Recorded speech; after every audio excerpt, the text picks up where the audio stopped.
Hello, everyone. I'm Mohammed Tavakkoli, the inaugural director of the Elahé Omidyar Mir-Djalali Institute of Iranian Studies at the University of Toronto. I welcome you all to today's session of Rethinking History, Returning to Archives and Documents, featuring Professor Nicholas Sims Williams of the University of London, who will be speaking on Bactrian documents and archives from Northern and Southern Afghanistan. Welcome back to Toronto virtually, Professor Sims Williams. The Rethinking History seminar series is co-convened with my colleague, Professor Arzu Azad of Oxford University, in collaboration with the Invisible East program and the Faculty of Asian and Middle Eastern Studies.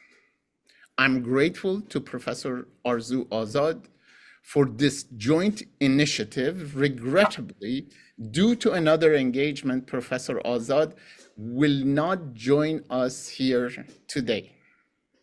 At the outset, and before introducing our speaker, I'd like to express our collective gratitude to Canada's Indigenous people and acknowledge this land on which the University of Toronto and the Elahé Omidyar Mir-Djalali Institute of Iranian Studies operate. For thousands of years, it has been the traditional land of the Huron-Wendat, the Seneca, and most recently, the Mississaugas of Credit River. Today, this meeting place continues to be the home to many Indigenous people from across Turtle Island, and we are grateful to have the opportunity to live, teach, and learn on their ancestral homeland. I'm also grateful to the Roshan Cultural Heritage Foundation and Dr. Elahé Omidyar Mir-Djalali for their generous funding of the Institute of Iranian Studies at the University of Toronto. It is an honor to introduce our extraordinary colleague, Professor Nicholas Sims Williams, with a 1978 PhD from Cambridge University. For his entire academic career, Professor Sims Williams served as a research professor of Iranian and Central Asian Studies at the Department of Languages and Cultures of Near and the Middle East at SOAS University of London until 2015, when he became an emeritus professor. His teaching and research have covered several Iranian languages: Avestan, Old Persian, Middle Persian, Parthian, Bactrian, and Sogdian. In addition to numerous stellar articles, his publications include a 3-volume edition of Bactrian documents from Northern Afghanistan and 5-volume Christian Sogdian text in the series Berliner Turfan text, as well as a dictionary of both Manichaean and Christian Sogdian. In recognition of his exceptional academic career, he has served as the fellow of several academies, including the British Academy. Professor Sims Williams, welcome back to Toronto, and please start. Well, thank you very much, Professor Tavakkoli. Very kind of you to invite me. I'm very grateful to you and also our hosts in Oxford, who may be here in the background somewhere, I don't know. But it's very nice anyway to be both in Oxford and Toronto at the same time. Wonderful thing, Zoom. So in this talk, I shall be discussing several groups of Bactrian documents, all of them discovered comparatively recently. That is, since the 1990s, in the case of those from Northern Afghanistan, and since just a couple of years ago, in the case of those from Southern Afghanistan. But first, I need to give you a little background about the Bactrian language and about the very limited material in the language, which was known before the 1990s. This is addressed particularly to those of you who are not already very well informed about Bactrian, and I'm sure, well, I know for a fact that many of you are. So this is another advantage of Zoom. Those who already know about all this can go off and make themselves a cup of coffee at this point and come back in 10 minutes or so when there might be something new to hear. So let's see if I can make the slide change. I can, good. So as the name implies, the Bactrian language is assumed to be that of ancient Bactria, the land which lay to the north of the Hindukush mountains of central Afghanistan, and mainly to the south of the river Oxus, centered on the city of Balkh, a city known to the Greeks as Bactra.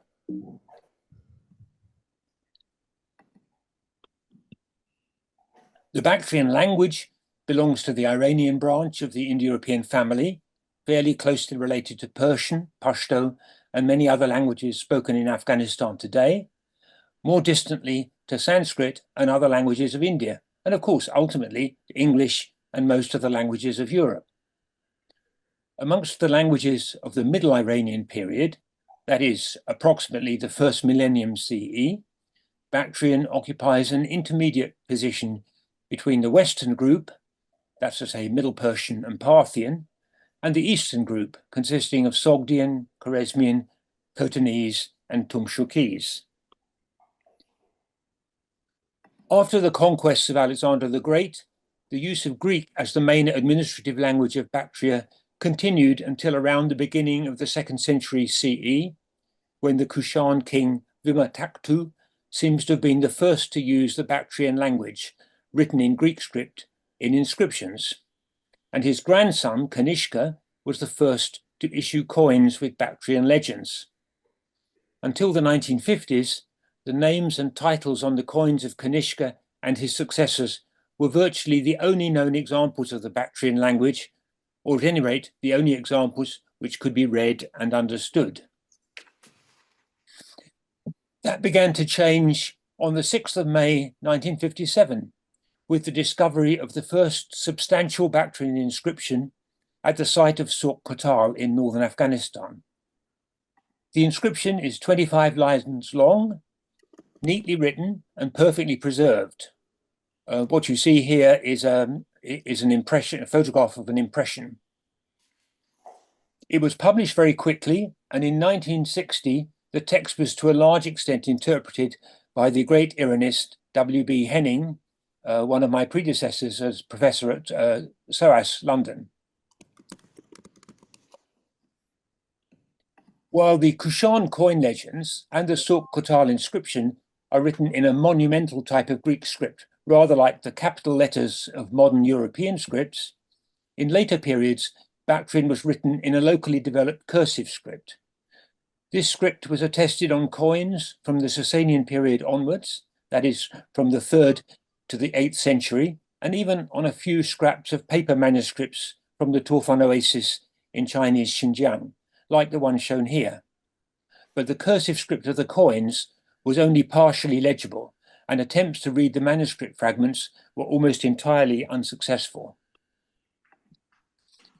This situation began to change dramatically in the early 1990s, when the document shown here came to light. Photos were submitted to the British Museum for identification, and Joe Cribb of the Department of Coins and Medals recognized the script as Bactrian. Knowing that I was interested in that language, he forwarded the photos to me. So this document has a total of 28 almost complete lines on the two sides, and was easily the longest and most nearly complete text in cursive script which was known up to that time. The meanings of a few common words were already known from Bactrian coins and inscriptions, and some others could be tentatively interpreted on the basis of apparent cognates in other better-known Iranian languages. As I was transcribing the text rather painfully and slowly, it suddenly dawned on me that what I was reading was the beginning of a letter, using the same hyperbolic phrases with which I was familiar from letters in the Sogdian language. So it starts something like this: to so-and-so the Lord, 1,000, 10,000 greetings and homage from so-and-so his servant. Since I have heard that your lordship is healthy, therefore I am happy, and so on. So this one letter was already a revelation, but during the following years, documents emerged on the international art market in a steady stream. Many were letters, some still sealed like this one, with just a few words of address visible on the outside. And this is the same letter after opening. As you can see, beautifully preserved because it's been protected from the elements throughout the centuries. And this is the reverse of the same document with the address written in the middle, the part that would have been on the outside when it was sealed. Other documents were economic documents, like this one, which is a list of deliveries of wine with just names and numbers in a long list and a total at the end. Another kind of economic document was tally sticks used to keep accounts of grain and other commodities received from a store. And here we see a receipt for a delivery of grain and hay. This actually has the typical form of a legal document. It's written in 2 copies on a single parchment, of which the upper copy would have been rolled up and sealed to avoid alteration, and the lower copy, of which only a fragment now survives, would have been left open to be read. You can see the format better here in one of the longest and best preserved of all the Bactrian documents, a contract for the purchase of a plot of land. As you can see, this text was found with the upper copy still sealed with the seals of the vendors and witnesses. And on the back, their names are written beside the holes for the seal strings. There are also a few Buddhist documents in Bactrian, such as this document on cloth, which looks like a votive offering designed to be hung on a pole. I think last time I was actually physically in Toronto, this is one of the things I showed on that occasion. I shouldn't forget to mention that some other documents in other languages came to light together with the Bactrian documents. These include a small Pahlavi document, possibly of the late 6th century, which has been edited by Dr. Dieter Weber, and also a number of Arabic documents, mostly tax receipts, which are dated between 138 Hijri and 160, that is, between 755 and 777 CE. And to round out the picture, finally, we have a couple of magical texts on wood, like this one, which contain untranslatable magical formulae in alternating Bactrian and Brahmi scripts.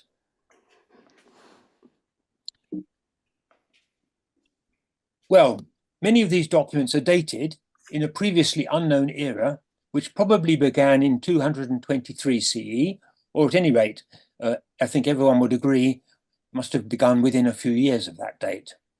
They range from the 4th century, in the period of Sasanian rule in Afghanistan, to the late 8th century, well within the Islamic period, and they cover all the centuries in between. Since the documents do not come from controlled excavations, we have no reliable information regarding where they were found. However, many of them name the places where they were written. On this basis, one can divide them into 3 groups. The largest group, which also includes the earliest documents, come from the Principality of Robe, modern Rui, in the northern Hindukush. A second group comes from the province named as Kadagstan, which is further to the east over here, which was apparently treated as a private estate of the Sasanian Shahanshahs. And a third group consists of documents of the 7th and 8th century, which were written in cities such as Amber and Kalf, modern Caliph or Caliph, in the region of Gozgan or Juzjan in northwest Afghanistan.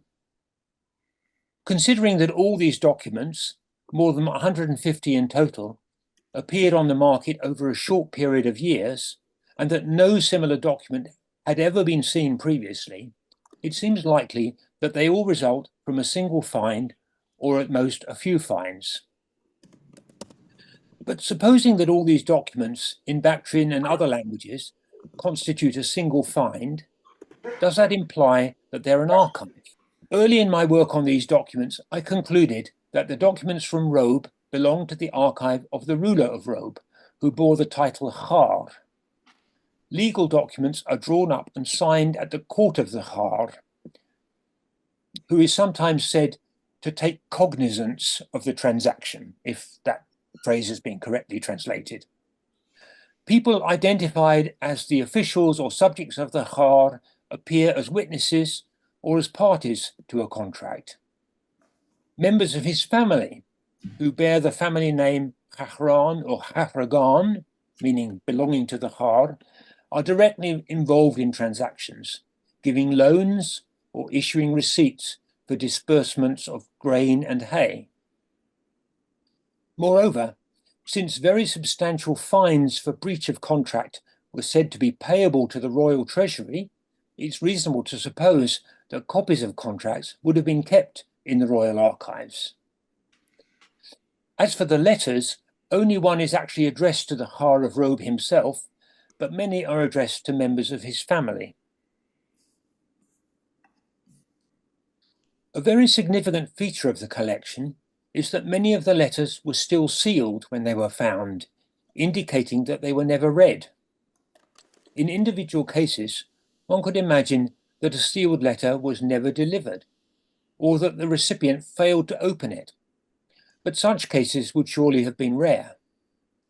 Moreover, some letters, including sealed ones, bear on the exterior not only the usual details of the addressee, so that they could be delivered, but also a short annotation regarding the contents of the letter. For example, the outside of the letter shown here bears on one side the address to my revered Lord Hormuzd Farragan, and on the other side a note stating the subject of the letter, concerning a meadow and stream. Not very legible on the photos, I'm afraid, but easily reconstructible from on the basis of the text on the other side, which is well preserved. It seems to me that these features can only be explained on the assumption that such letters were archive copies of the letters that actually were sent. In this case, the sender is a member of the family of the Khar, Burs Mihr Kharagan. In several other cases of letters with annotations on the exterior and other sealed letters, the writer is a family member of the Khar or someone writing on their behalf. In just one case, it's actually the Khar himself. So I think it's reasonable to conclude that many, if not all, of the letters from Robe, as well as many of the legal contracts, form part of the Royal Archive of Robe. Similarly, in the case of the much smaller number of letters from Kazakhstan, we have quite a few bearing annotations on the exterior. Some of these were found sealed and some were not, but all of the ones which have annotations on the exterior are letters from the ruler himself, who had the title Kadagbid, the lord of the house, literally. This example is a letter dated in July or August 380, in which the Kadagbid instructs his servants to deliver 10 quarts of wine. On the reverse, which you see here, one sees at the bottom the list of addressees here, but higher up a little note which says 10 quarts. So I deduce that these letters form part of a second royal archive, that of Kazakhstan. That archive will also have included a few legal documents, such as this contract for the manumission of a slave, which was drawn up in June 470 at the court of the Kadagbid in the fortress Burzawid, as well as some of the tally sticks I showed you earlier, which contain the same place name. Now, if the documents from Robe and Kazakhstan originally belonged to two different archives, how did they come to be merged? And how did they come to be combined with a batch of 7th and 8th century legal documents from various places in Guzgan? I don't think we can hope to get a precise answer to this question. However, we may get some idea by looking at the very latest documents in the collection, the Bactrian and Arabic documents of the 8th century. Almost all of these clearly belong to the family archive of a man named Karwal, whose name you see near the bottom right of this family tree. Or perhaps to one of his descendants. From the two sets of documents, we know, let's say the Bactrian and Arabic documents of the 8th century, we know the names of some members of 6 generations of this family. The central characters are Karwal and his father Mir. Karwal and Mir here.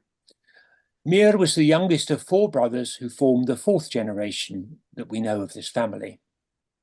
The Arabic documents, which are dated with Hijri dates, as I said, between 755 and 777 CE, include the tax receipts of 2 of the brothers, Bab and Mir, as well as those of Karwal, the son.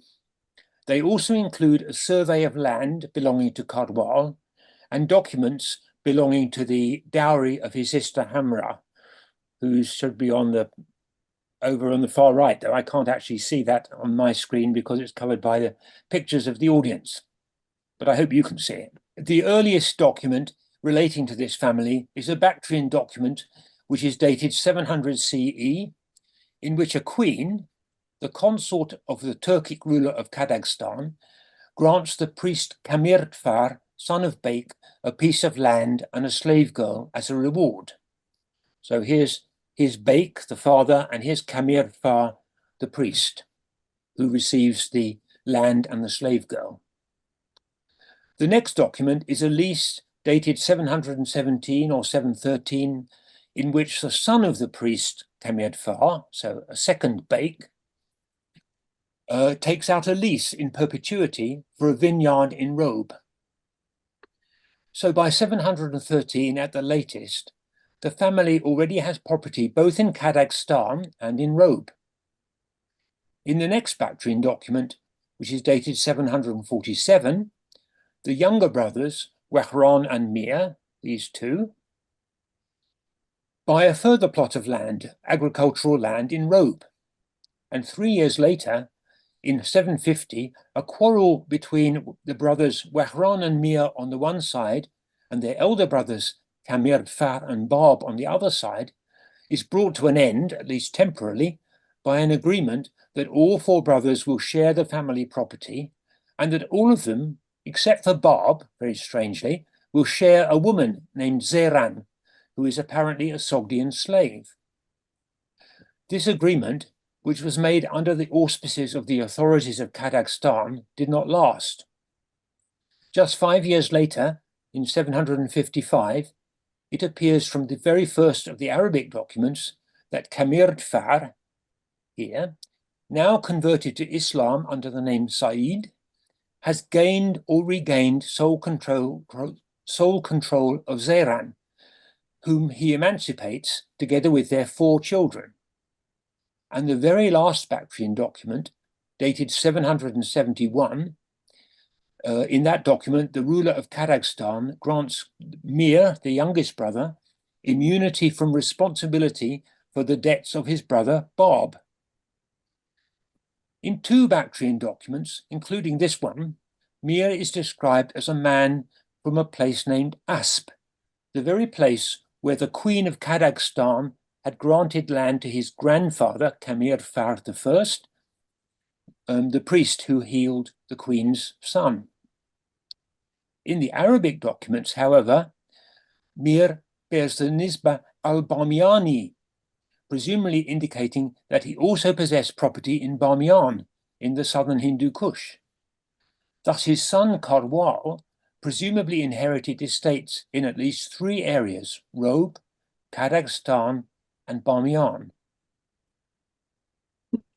With these estates, Karwal may be expected to have inherited the purchase contracts and other documents belonging to their former owners. Could these owners have included the former rulers of Robe and Kazakhstan? We have no direct evidence of that, but it could be significant that a tax receipt belonging to a certain Meham al-Bamiani was included in the family archive.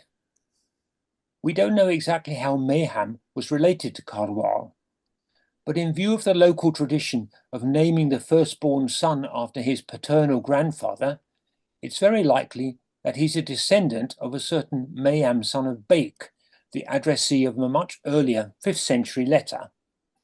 It's also possible that he had a family connection with another Mayam, who was the ruler of Kazakhstan in the 460s and 470s, and that the royal archive, or some part of it, was incorporated into a family archive soon after that time. That would fit with what we know, in particular with the fact that the last identifiable documents from the Royal Archive of Kazakhstan are 3 letters from the late 5th century, all of which are annotated on the outside, indicating that they are archive copies. After this, we have no further documents from Kazakhstan until those of the 8th century, 3 centuries later, and those are all directly concerned with Mir, son of Bake, and his family. However, I certainly don't claim that this is the only possible explanation of these facts, only that it's a possible explanation. The family of Mir and Karwal have no obvious connection with the 3rd region, Guzgan. Of course, it's possible that the Bactrian documents from Guzgan do not belong to the same archive as those from Roman Kazakhstan. They may even have been found in some completely different place. However, it is interesting to note that a man named Julad Juzjan ibn al-Juzjan appears as a witness in the latest of the Arabic documents, a slave emancipation contract of 777 CE, a document which has no evident connection with the family of Mir and Karwal.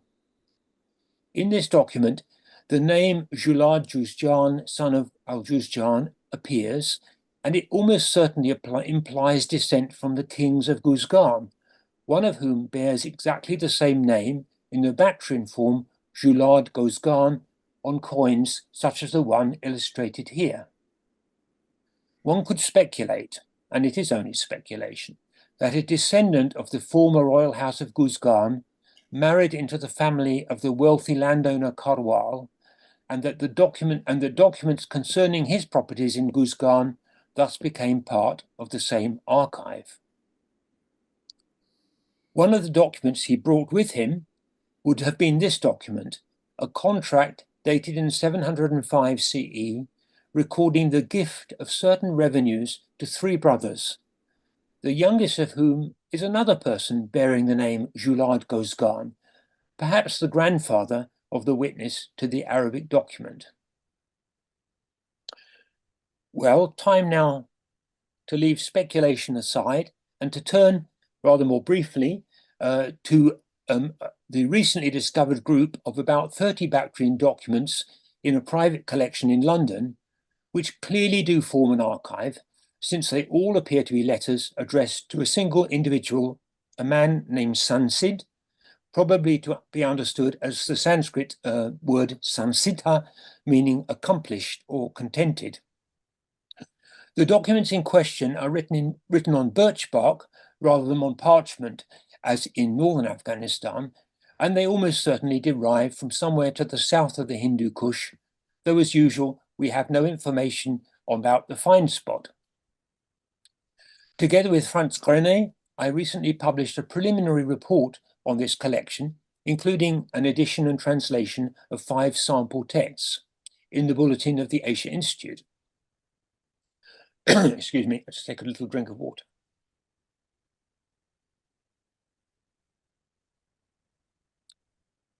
In view of the extreme deference with which Sansid is addressed in these letters, and the fact that his son, the author of one of the letters, bears the title Prince, it seems that Sansid has royal or quasi-royal status. However, he clearly acknowledges the Sasanian Shahanshah as his overlord. The Shahanshah in question is named unambiguously in one letter as His Majesty Shahbur the Shahanshah, and he's also alluded to in Sansid's regular title, which is the Royal Retainer of the Just Shahbur. The Shahpur in question is hardly Shahpur I.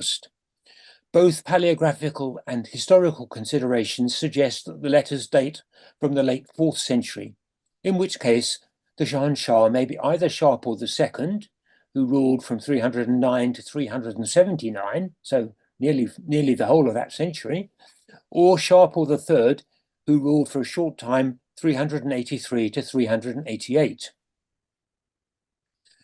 In either case, the loyalty of Sansid to the Sasanians is also indicated by a reference to his inquiry after the well-being of the Kushan Shah, the Sasanian viceroy of the former Kushan dominions, who is referred to here by the old Kushan title Bagpuhar, literally son of God. The use of birch bark as a writing material is in itself a clear indication that these documents come from somewhere to the south of the Hindukush and within the Indian cultural sphere. In fact, the only Bactrian text written on birch bark previously known is this short devotional text inserted secondarily in a Buddhist Sanskrit manuscript, which is said to come from Bamyan.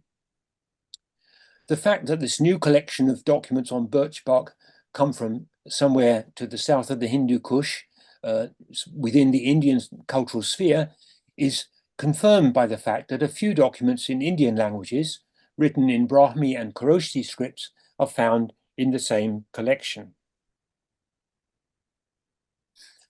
The Bactrian documents also contain some Indian elements, such as names and loanwords, some of which I show on this slide. Unfortunately, we don't yet know the name of the place where Sansid lived. In fact, the only place name which is quite certainly identified is that of distant Kashmir, which certainly was not part of his dominions. However, taking the use of the Bactrian script and language, together with the Indian elements and the use of birch bark, it seems likely that the territory ruled by Sansid was somewhere in what is now southeastern Afghanistan. An additional linguistic confirmation is the unusual form of the word for prince, which shows a dialectal form with initial gamma for W, which is typical, a phonetic change which is typical of languages of southeastern Afghanistan. In my opinion, as indicated at the bottom of this slide, a similar dialectal variant of the Bactrian word for wife is attested in the only Bactrian contract so far known, which comes from a place to the south of the Hindu Kush.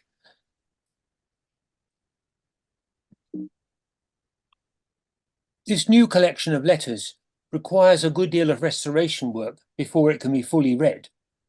Unfortunately, to judge from what I have been able to read so far, most of the letters are rather uninformative, consisting largely of long-winded, polite formulae with little substantial content. Some simply inform the addressee that the news will be passed on orally by the messenger who brings the letter, which is singularly useless from our point of view. A few of the longer texts, like the one you see here, do seem to contain substantial information, but for the moment, the information remains somewhat obscure, partly because of the poor preservation of the text, and partly because it contains words whose meaning we do not yet know. However, the decipherment of these manuscripts is only just beginning, so I'm optimistic that we will eventually be able to read and understand much more than we do at present. And on that somewhat hopeful note, I end. Thank you very much for listening. Thank you, Professor Sims-Williams, for your extraordinary and learned presentation. Now, if you allow us, we have a period of discussion. Sure. Questions? Please, colleagues, hands up and raise your digital hand and ask the question or just start. This is Turaj, but I don't know how to do it digitally. This is good. Your hand is recognized, please. Thank you. Thank you, Professor Sims-Williams. A really amazing set of archives. As you were talking about your article, of course, I had it right in front of me. VAI worked with Grena, which is really interesting as a historian to, put these things in a historical context. And I'm really fascinated that when you're talking about the second set of these Bactrian documents, the Kazakhstan documents, which seems to have been a private state of the Sasanian king. The last date that you mentioned is 485 in the letters that you have supplied, and then we have a gap, and again, a couple of centuries. Of course, Piruz, the Sasanian king who loses to the Hephthalites, is about 457 that he loses his life. So for about 30 years, the Hephthalites have won, but this private state of the king still is producing letters in the same manner. Is there any hints of it that something has changed politically in the East? Well, of course, it's very hard to say because we only have a snapshot or a few snapshots, as it were, from a few different years. But similarly in Robe, I mean, things don't really change under the Hephthalites. They don't. We see, I mean, there is mention of the Hephthalites, and we see that taxes have to be paid to them. But the same ruling family seems to continue to rule. They just have different overlords. And I would imagine it was the same in Kazakhstan. Why the archive from Kazakhstan comes to an end at this time, we don't know. It may be just by chance that we don't have any later documents from the following few centuries. But one can only make speculations, I think, about exactly what happened. We know the general lines, as it were, of the history. We know about the Hephthalite conquest and the defeat of Peiroz, of course. But exactly what the situation was on the ground in these remote areas, that's very difficult to say. Thank you. Thank you for the great question. Dr. Motoyoshi, please. Yes, thank you very much. One of the personality that was mentioned in the chart you have shown us, you said was a priest.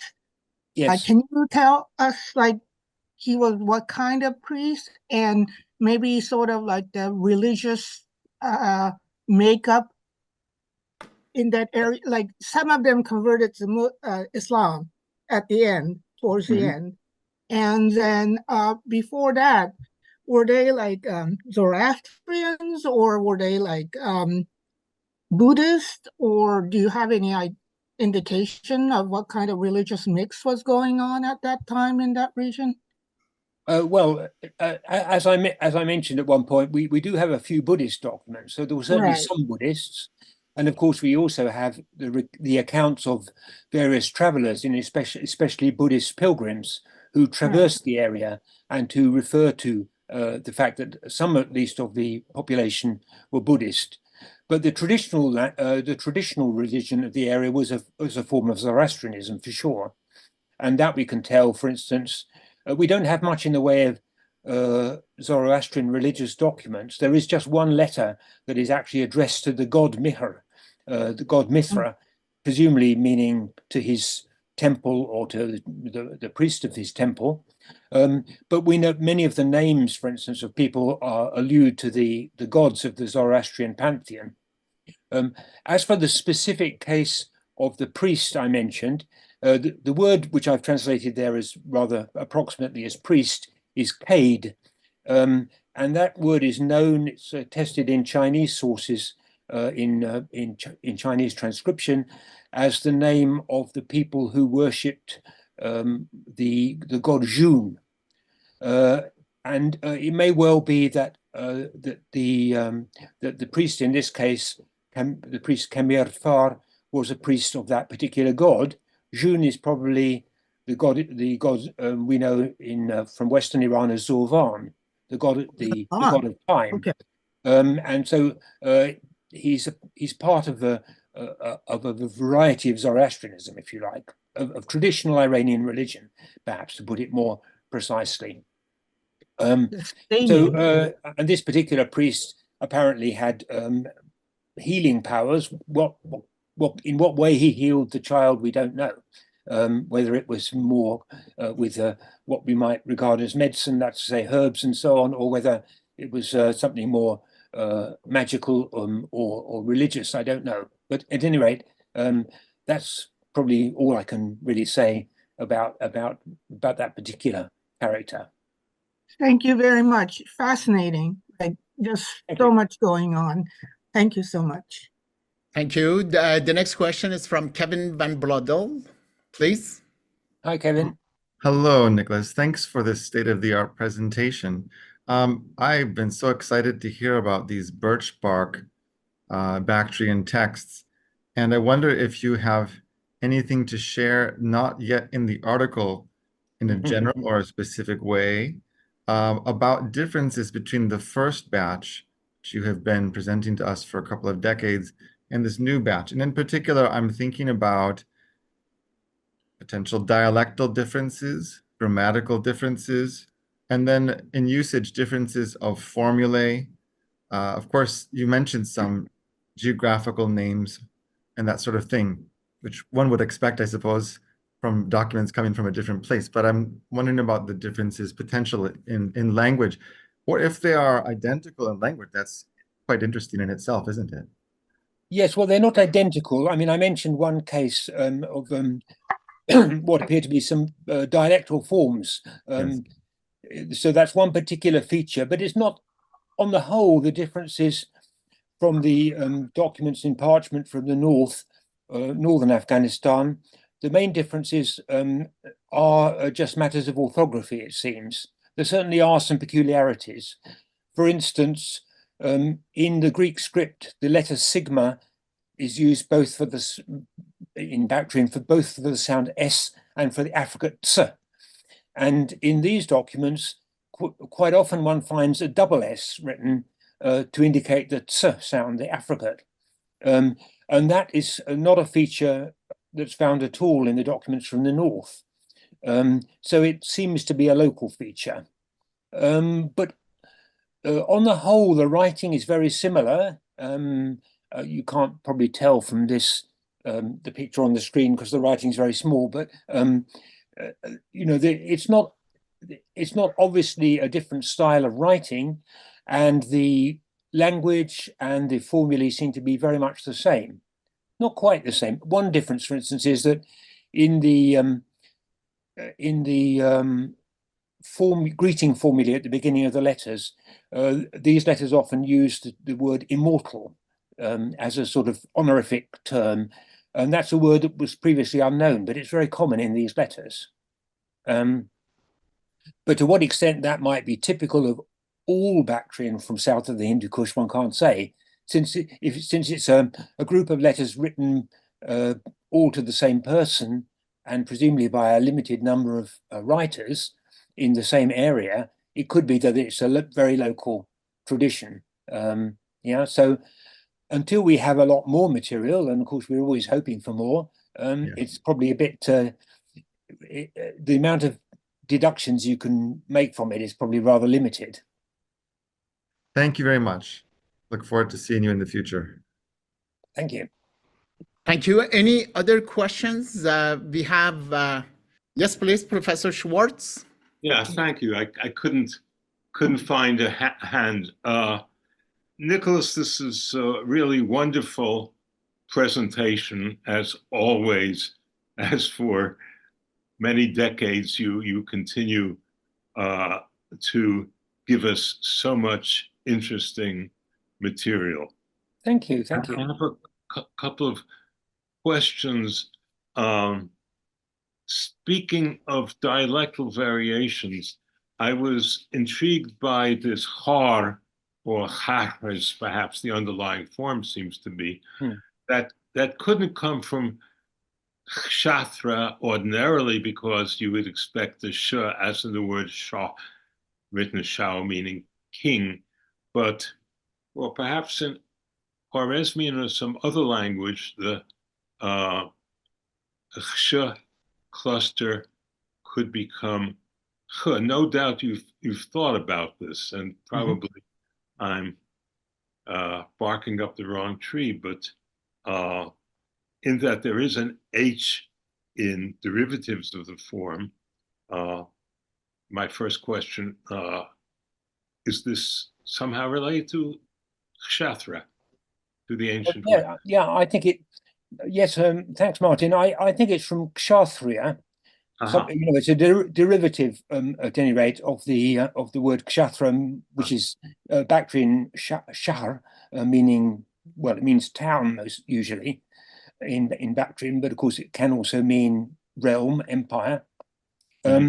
Yeah, the treatment of the initial ksha varies a lot in Bactrian.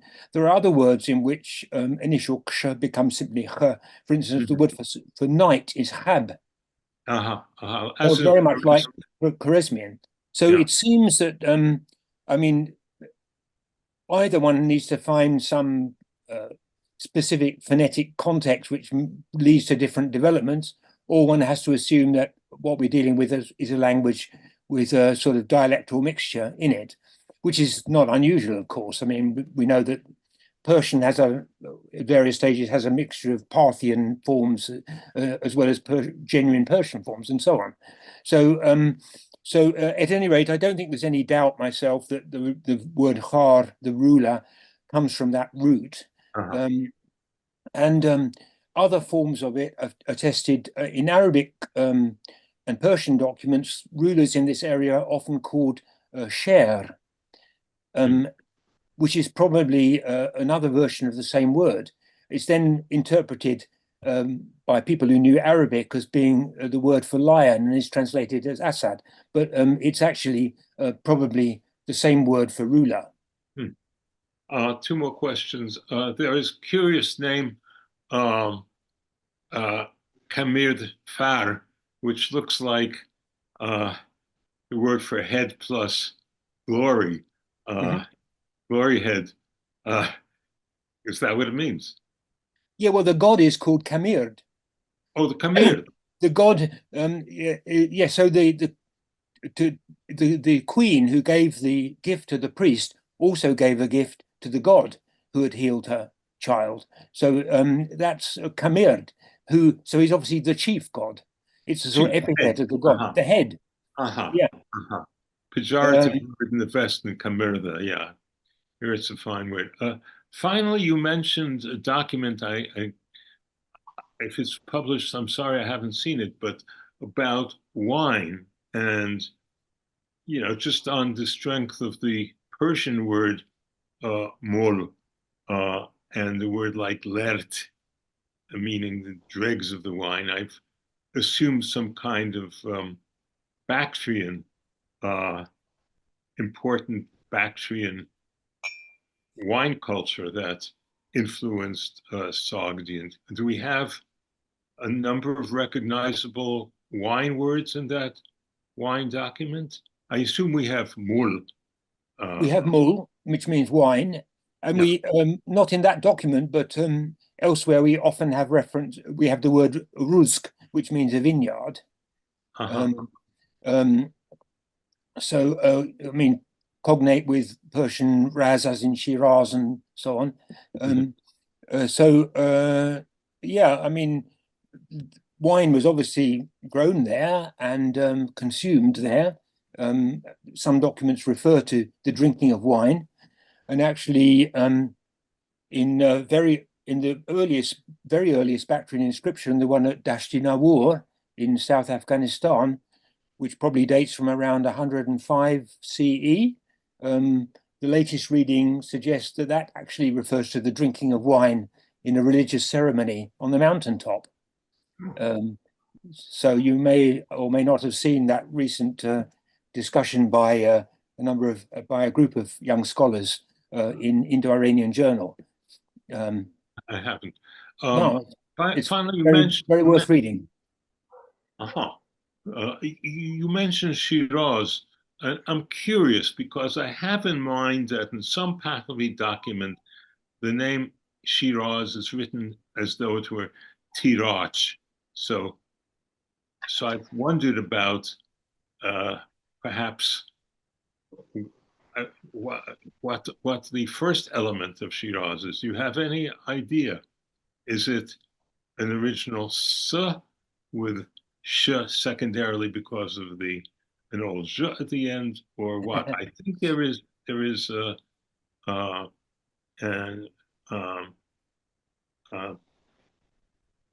perhaps Turaj or someone can confirm this old occurrence of Are the you name. suggesting that Turaj is another form of the same word? No, it's really not at all. That was a joke, by the way. Yeah, I got it afterwards, but yeah. Well, I don't know, Martin. I mean, I was perhaps perhaps I, Tiraj can weigh in. I mean, to whatever the guy's name. No, you don't know what the first part of that Shiraz is. I mean, you do think that Oz is Raz Vineyard. well, I was. I mean, that I think is not my idea. It's a standard idea, but it may be a folk etymology. Actually, I've no idea. So I've never actually given it any serious thought. So if you're right, and there's a Pahlavi form which contradicts the etymology, I'm perfectly happy to accept that. No, not at all. It's just that we may have some hint as to the antecedents of Shiraz in this strange form, Tiraz, if it was originally a th, and ths are still preserved in local colloquial of Shiraz, as I recall, the old Persian th, then you might get Siraj, Siraz, and then from the s to the sh because of the old j at the end. So a little complicated, but perhaps someone who looks at Pahlavi toponyms on Pahlavi documents can eventually weigh in on this. I think Xinyu had published that document, but I really can't remember. It's been decades. Okay, I don't know either, so okay, we'll probably have to leave it for now. But good. Okay, but thanks for the suggestion. Yeah. Thank you for the great questions. We have a couple of more. Next, Manek Bhojwala, please. Yeah, thank you for a nice presentation. I was wondering if the Bactrian script, in which it is written, the documents, is similar at all to the Avestan or older Persian script?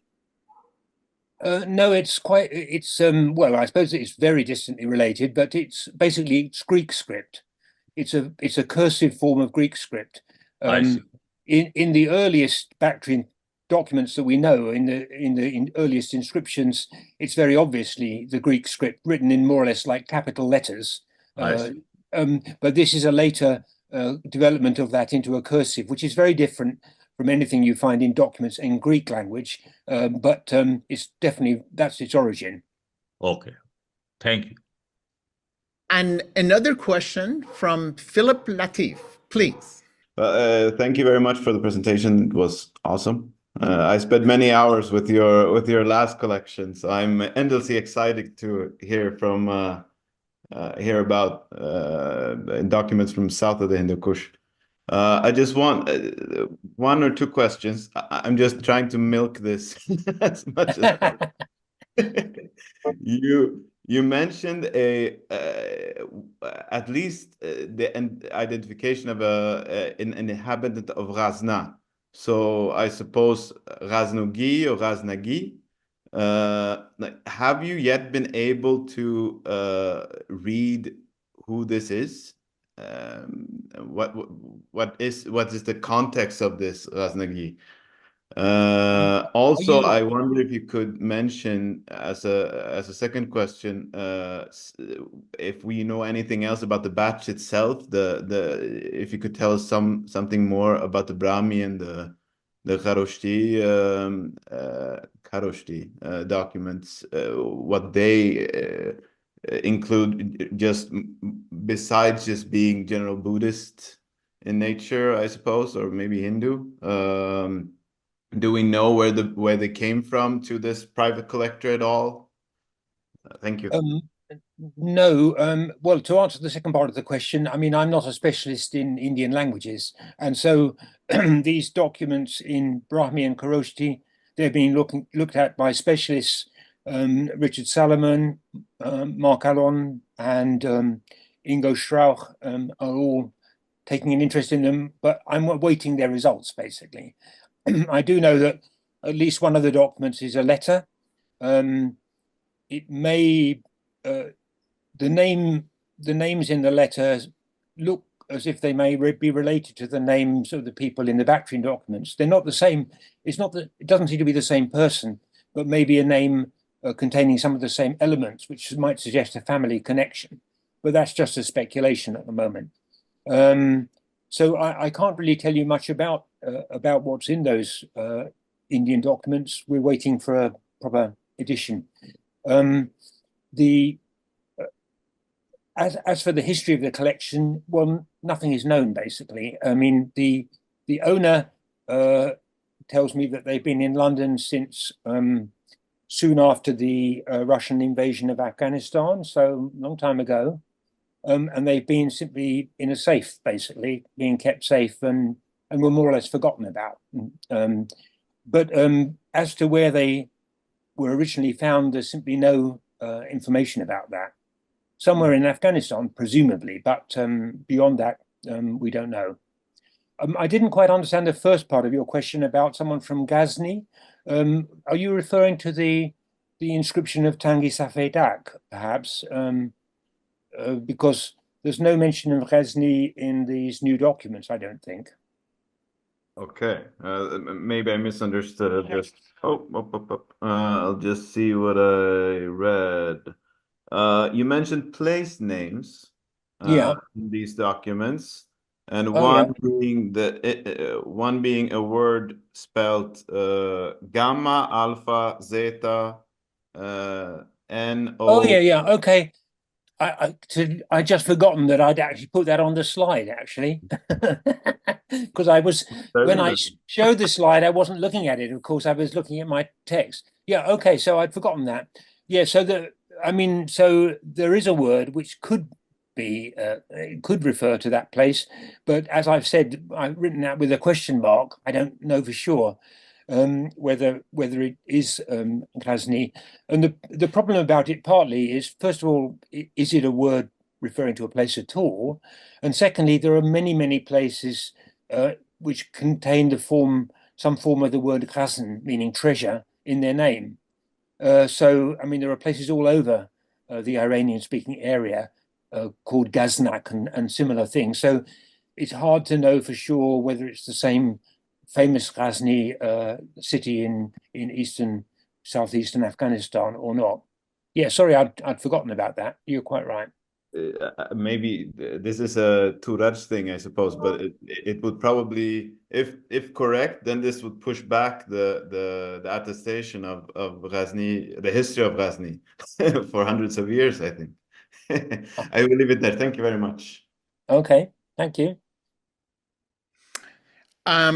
It seems like Motoyoshi has another question. Would you like to ask it? Yes, sorry. I feel Please. bad about asking so many questions. Oh, don't. That's fine. It's fine. I'm wondering if these latest, more recent hoard of documents that you found is there any connection or eliminates or in terms of overlap in vocabulary and so forth with things that were found earlier, like fragments found in Turfan? And is the script of some of the little bit of Bactrian you found in Turfan, are they in the same script? Or is it more like a different kind of script? Well, I think I showed early on, one of the documents from Turfan, didn't I? Oh yeah, there it was, that one. Yeah, that's a fragment, probably a Buddhist fragment of a Buddhist text from Turfan. We have only small fragments. This is actually the largest of them. So the others are even smaller. And it's essentially the same late Bactrian cursive script that we know from the later Bactrian contracts and letters. Apart from these fragments in the Bactrian cursive script, there is also found at Turfan one fragment in Manichaean script, which is in Bactrian language, which I published a few years ago. Which is, of course, very interesting because having the language written in a different script tells you new things about how the language is pronounced and so on. Essentially, we have the one Manichaean fragment in Manichaean script from Torfan, and we have about 9, I think, small fragments like this in on paper in the traditional Bactrian script from Torfan. But probably there was no community of Bactrian speakers there, or at least not a large one. It's like, there's no connection between this script and the Sogdian script. Well, the Sogdian script is only, I mean, of course, all these scripts are remotely connected because ultimately they all derive from some kind of Semitic script. Greek does, as well as Aramaic and Sogdian. But Sogdian is a script derived from Aramaic, so it's not closely like, related to this. Middle Persian or Manichaean. It's related to the Pahlavi script more closely. Yeah. Okay. Yes. Thank you so much. So it sort of seemed like though both Bactrians that was found in Turfan was sort of in the context surrounded by, say, Sogdians and also like Buddhist material. So I'm wondering, in terms of historical period, these are earlier than the document that you were discussing in your talk today? Well, I discussed many things in my talk, but I mean, including... I mean, these archive that was found from the North and South Afghanistan, that the archive that you were speaking of today, were they, you know, in terms of time period? Well, the ones from South Afghanistan are almost certainly completely from the 4th century. Okay, the ones from the North Afghanistan range from the 4th to the 8th century.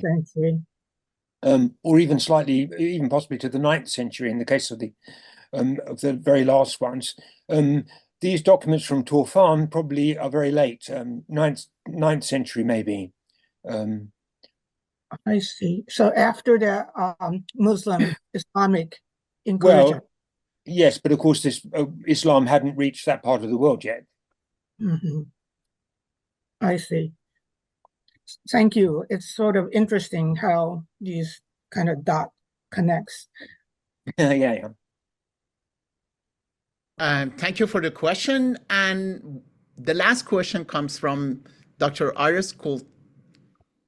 Oh, Iris. Thanks for this honor to have the last question. It's just concerning the Torfan Bactrian connection, which was always surprising for me to have this single text in Bactrian or Manichaean text. And now dealt with your new edition of the Bet and Beichtbuch, of the prayer and confession book, and you point to some loan words from Bactrian in that. And I was wondering whether this exchange of Bactrian, Middle Persian, and Parthian could have happened very much earlier, so before it, so to speak, moved to Torfan, or have there been still some Bactrian Torfan relations also in that later time? What do you think about these loans? Well, I'm not sure which loanwords you're talking about. You mean Bactrian loanwords in the Manichaean Sogdian texts, or?